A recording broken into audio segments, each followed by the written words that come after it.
Everyone should watch it because it's family friendly. So I'm inviting all of you to watch Penduko. Siyempre, itong Penduko kakaiba to sa lahat ng movie na ipapalabas ngayong MMFF. Kaya kabang-abang ito at lalo-lalo nagawa to ni Direk JP Lacsaban. Dapat unahin ang Penduko dahil ito itong pamilyang Pilipinong palabas. Brilliant material. It's a brilliant casting.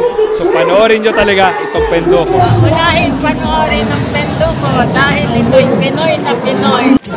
Dapat unahin ang Penduko dahil action-talk siya. Only fantasy movie sa sa Metro Manila Film Festival.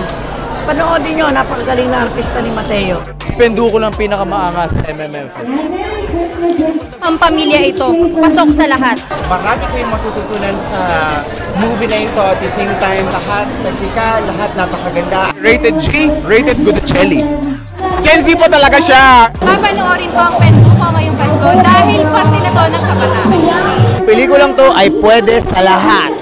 Panoorin niyo po ang Penduko at isama niyo lahat ng mga tao sa buong mundo.